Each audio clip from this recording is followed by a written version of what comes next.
Hello to everybody and great good evening to all of you. कैसे हैं आप लोग? सब बढ़िया होंगे, अच्छे होंगे और उम्मीद करता हूँ कि ठीक होंगे।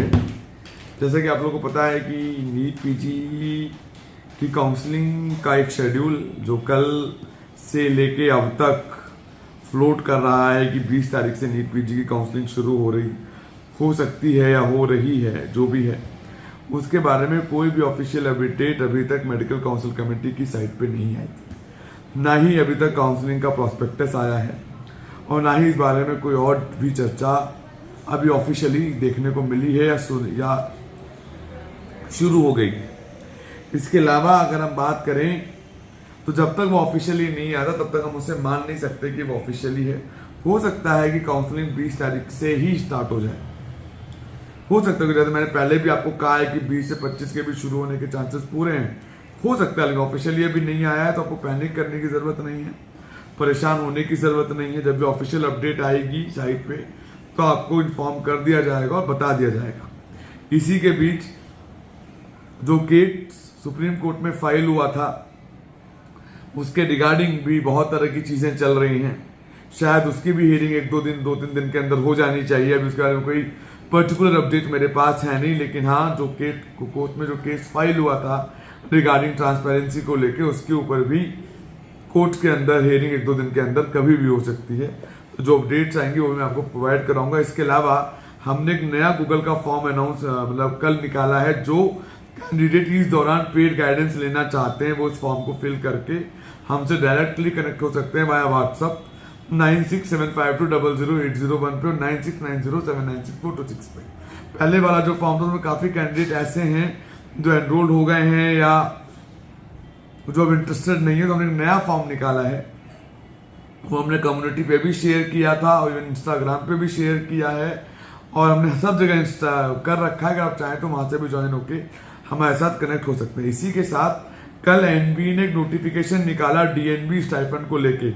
उसको लेके काफी ज्यादा कंफ्यूजन क्रिएट हो गया। क्या इतना ही कम से कम मिलेंगे? जी नहीं, उन्होंने कहा है कि कम से कम जो स्टाइपेंड दिया जाना है वो 35,000 के नियर बाय दिया जाना है। अगर जिन कॉलेजों में ज्यादा मिल रहा है according to the central grade pay scale वो उतना ही मिलेगा, वो कम नहीं होगा। तो इस बात से आपको बचना है, इस रूमर से कि जितना दिए उन्होंने कहा है इतना होना चाहिए तो उतना ही होना चाहिए, ऐसा नहीं है। अगर आपको ज्यादा मिल रहा है ज्यादा होना चाहिए, कम से कम आपको उतना ही मिलेगा जितना उसमें लिखा है। ठीक है, ये क्लैरिटी उन्होंने बहुत क्लियरली उसमें अकॉर्डिंग टू मी मेंशन करी है। अगर पूरा नोटिस पढ़ेंगे तो इस वाली जो र्यूमर है इससे भी आपको बचने की कोशिश करनी चाहिए और अब बचें।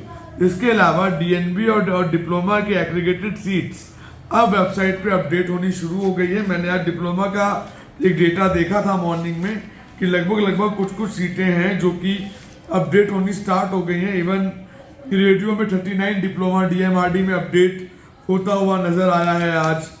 इसके अलावा पीडिया में 76 न्यू सीट्स डिप्लोमा पीडिया में होती हुई नजर आई हैं। टीबी चेस्ट के अंदर 22 सीट्स होती हुई नजर आई हैं। डीजो के अंदर 63 सीट्स नई सीट्स ऐड होती हुई नजर आई हैं डिप्लोमा के अंदर।